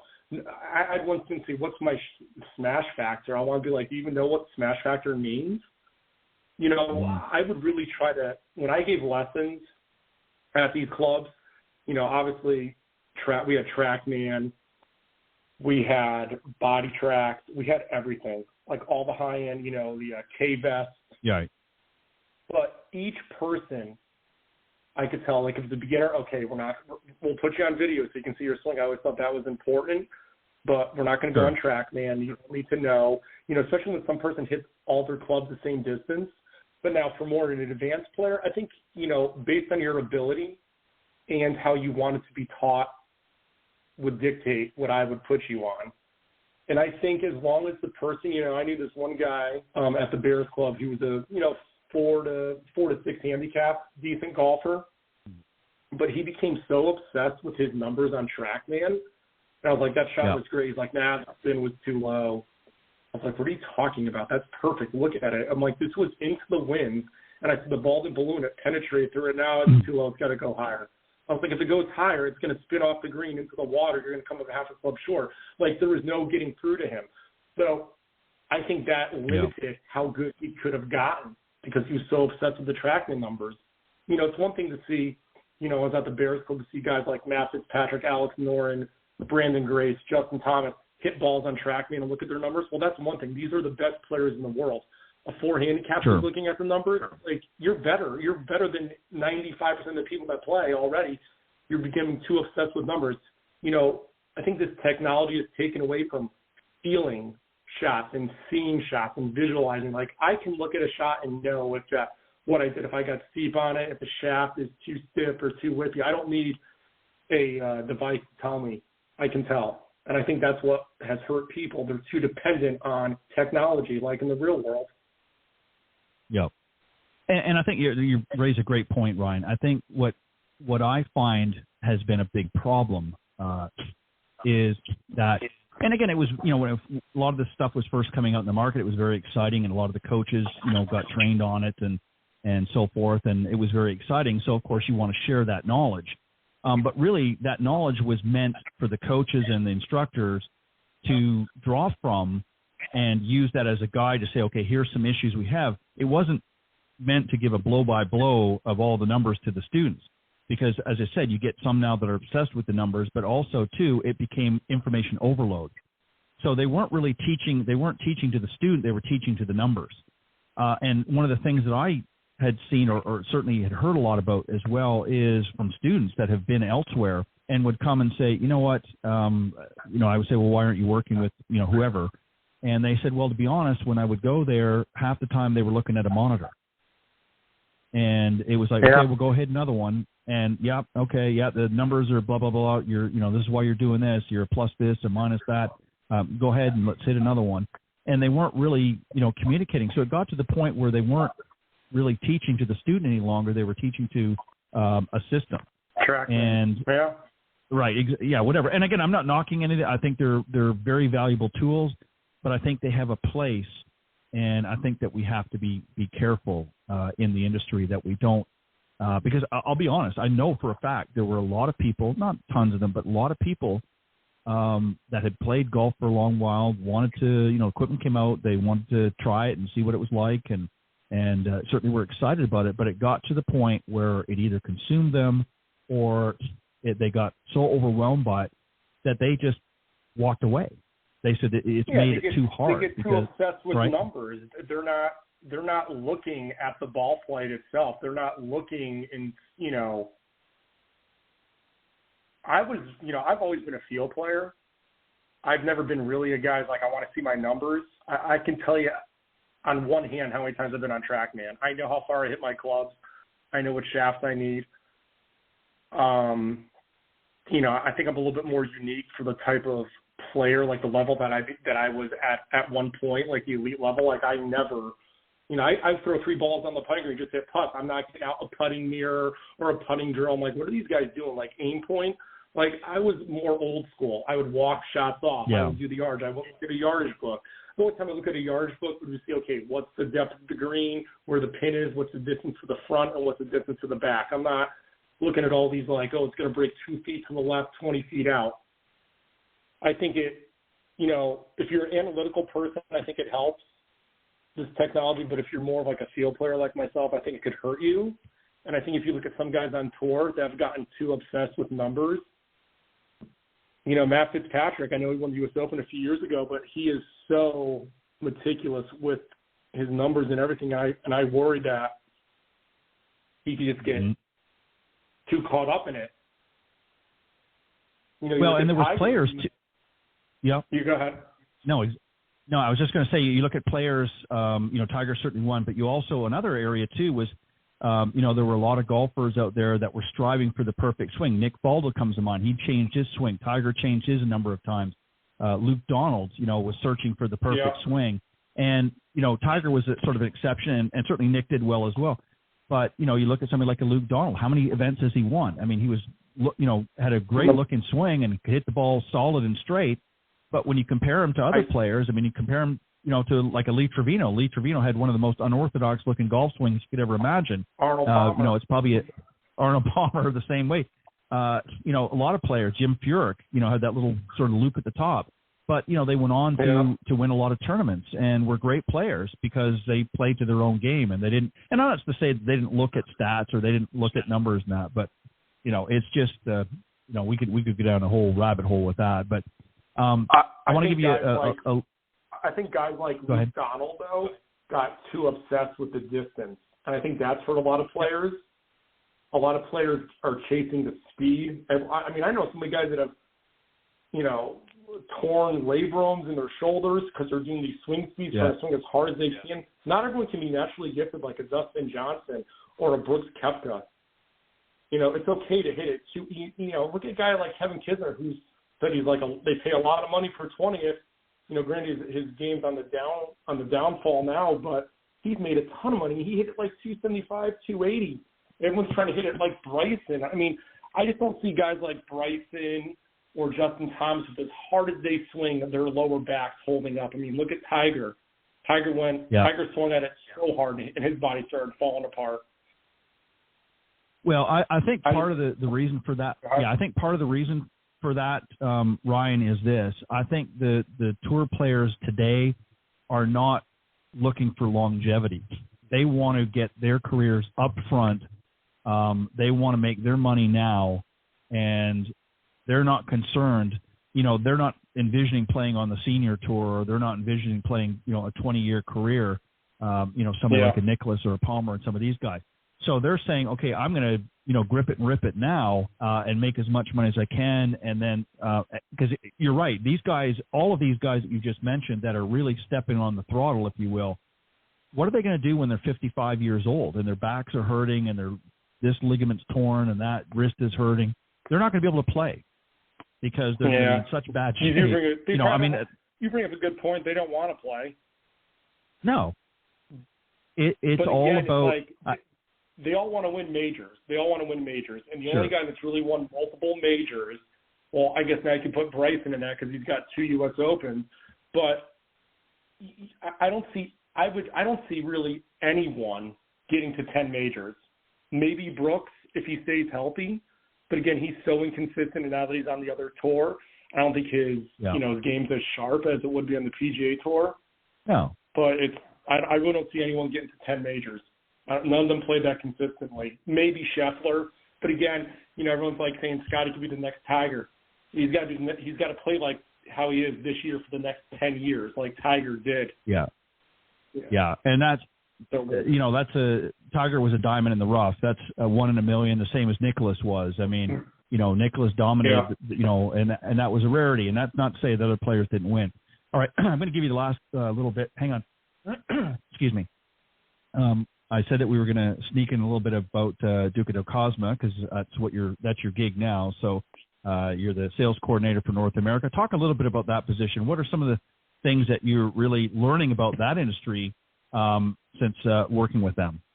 Being that the company has been around since 2004 and they came over to the United States in 2020, they opened up the office and the showroom in North Palm Beach and they shut down because of COVID and had to go back.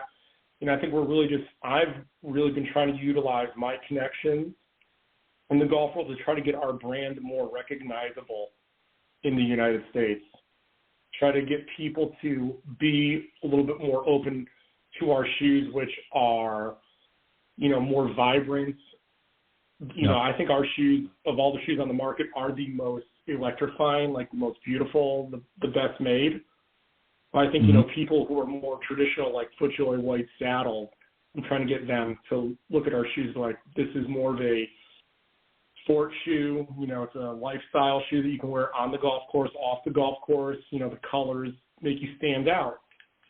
So, just trying to learn about, each state, like what style sells better in the West than in the Southeast and the Northeast and the Midwest, and just really trying to look at, okay, where do we not have a lot of accounts in, and trying to talk to one of our sales reps and open up new accounts. And really, this fall we're focused on we're doing a lot of trunk shows at clubs who have interest in our brand but have not committed to bringing it in. So we're going to do a trunk show.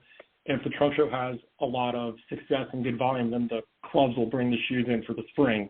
So that, I think, is going to open up a lot of doors for us this season. Yeah, and I can attest. After you were on a couple of months ago, I received some more shoes and some more product, and I got to tell you, I mean, you're exactly right. It is a lifestyle. It's not even just so much having to wear them on the golf course. They're great on the golf course, but they're also great off. I've worn them for a number of different things. Obviously, I have multiple pairs, so and different styles, but what I like them for is they're extremely comfortable, and they don't look like your traditional golf shoes. So you can wear them, and people don't realize, oh, you're wearing a golf shoe. It has it has the look of just a stylish shoe that just happens to be created in such a way that it can be very effective on the golf course, because obviously you do need stability, and the soles are comfortable, and the have to be designed in such a way that gives you that stability on the golf course. But at the same time, you can wear them, for a variety of different events. So they're very, very unique and very well made. So it's a great combination for golfers. And yeah, it's like anything. It takes time to, you're competing against a behemoth in the market with some of the other manufacturers that are out there. But I think when people, especially the younger generations coming up now, are looking for more diversity in what they do and what they wear. So it's just like the clothing. If they can wear it for golf, but then also, use it for other purposes as well and not necessarily look like they're on the golf course, that's a big plus. And that's really what Duca del Cosma does. Your thoughts? I just think our brand has the potential to really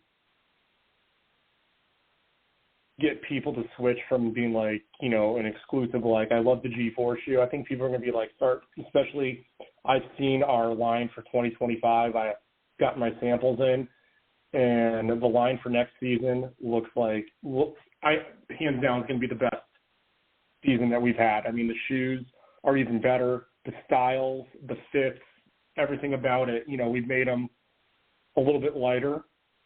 And so all the shoes that, people said, oh, I like it, but it's a little heavy, it's now all lightweight. So I think we're really going to cater to, the people who are traditional, the people who said it's a little heavy, but now it's lighter. So I think we're really going to open the market and really succeed this coming season and get into clubs, especially. We've also have a few shoes that are a little bit more middle of the road price point, that are going to be below $200. So for clubs that liked our shoes that were more of like a daily fee course where their number one shoe would be like $170, I think we're now going to be able to accommodate them. So I think that's going to help as well. We're all very excited. Yeah. We're really looking forward to the PGA show to showcase it and get some orders in. And like I said, the reception that my team was down at the Frisco show this past week, and the reception that they had, they said was the best that it's been. That's fantastic. Yeah, I mean, and there's such a variety of shoes available, and again, they're just very, very well made and very, very comfortable. And and you really hit both markets. You hit the men's market and the women's market. And what's unique is it's unlike a lot of what you see over here in the United States. I mean, obviously, this is really playing on the European market is really where its inspirations come from.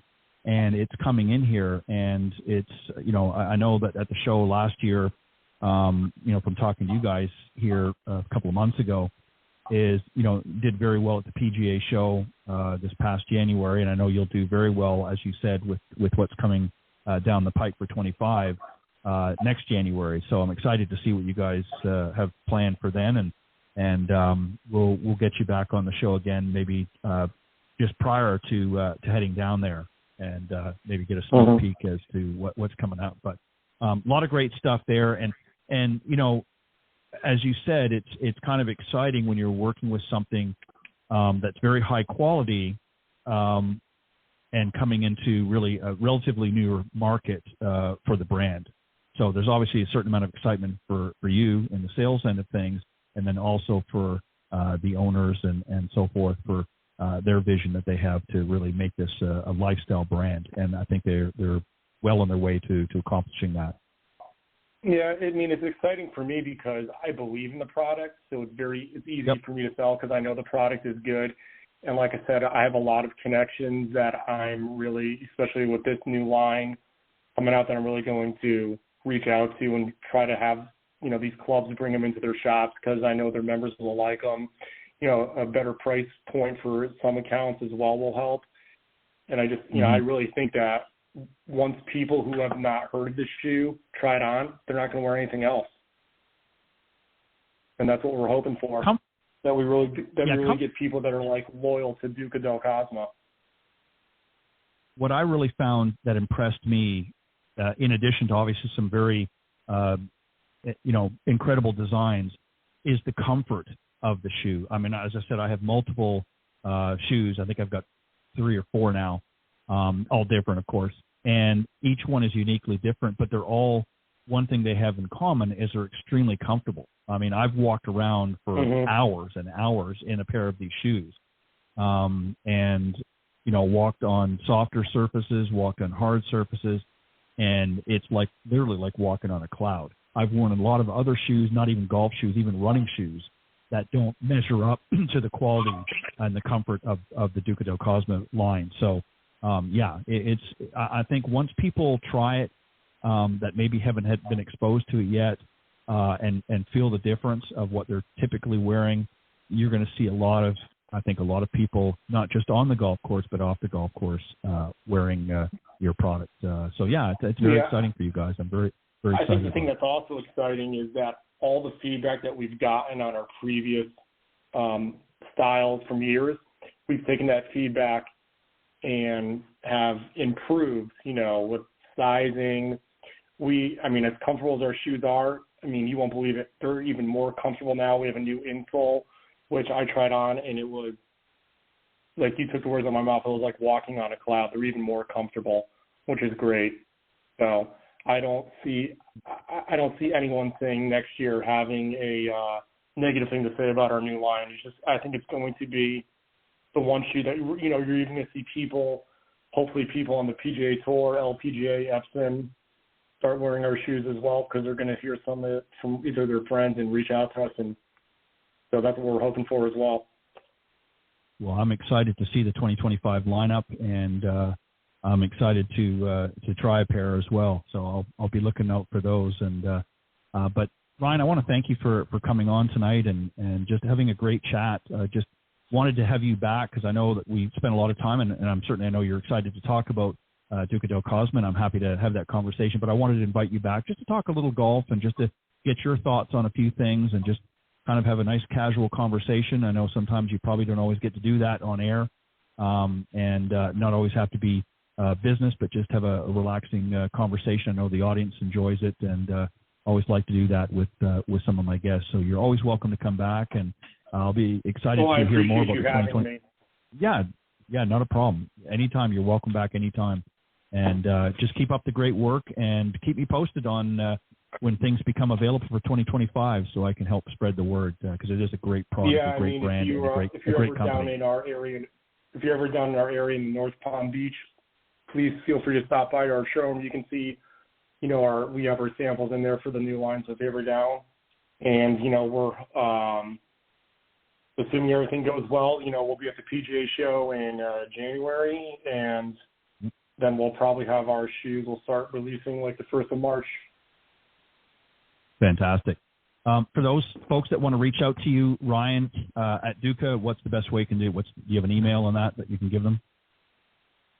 Yeah, they can email usa@ducadelcosma.com. That's the general email for the USA, but I'm the one who checks it the majority of the time. And if they wanted to just send me a personal note or something, it would be ryan@ducadelcosma.com. Or if they want to ask me any other questions on our shoes or come down to the showroom and check it out, we're open to the public. And even though we don't have shoes for sale per se there, we do have shoes for people to try on. They can place an order that day with me as well. So fantastic. And here in the U.S., if you go to ducadelcosma.us, is their official U.S. website, has all of the information there, and you can reach out as well. A lot of new and featured items, both men's and women's line, and also some great golf accessories as well you can check out. But you can definitely reach out to them and get a head start for 2025. Ryan, again, thank you very much for joining me tonight on Golf Talk Live. I appreciate it, and I'm excited to see what 2025 is going to hold for you guys. Thanks again, Pat. Always happy to be on the show. Thank you for having me, and let me know if you need any more shoes. You know my email. I got it. All right. Appreciate it, Ryan. Thank you, and have a great weekend. You too. Bye-bye. All right. That was Ryan Leahey, sales coordinator for North America at Duca del Cosma. Again, a great product line of mainly shoes, but they do have a few other accessories as well. But if you check them out, they are extremely comfortable. I have a number of pairs that I've acquired from them. And if you go to Duca del Cosma, it's DucaDelCosma.us is their U.S. website. I want to thank my special guests earlier, Clint Wright and Pete Buchanan, for joining me on the Coach's Corner panel, and also my special travel guest, travel expert Robert Kaufman, and Susan Havens, the sales director of marketing and sales at Kaanapali Golf Courses in Maui, Hawaii. Thanks, guys, for joining me on the travel segment. I will see you next week right here on Golf Talk Live. God bless everybody, and have a great weekend. Thanks for joining us. We hope you enjoyed this week's broadcast of Golf Talk Live. We'd like to thank this week's Coach's Corner panel, and a special thank you to tonight's guest. Remember to join Ted every Thursday from 6 to 8 p.m. Central on Golf Talk Live. And be sure to follow Ted on Facebook, Twitter, and Instagram. If you're interested in being a guest on Golf Talk Live, send Ted an email at ted.golftalklive@gmail.com. This has been a production of the iGolf Sports Network.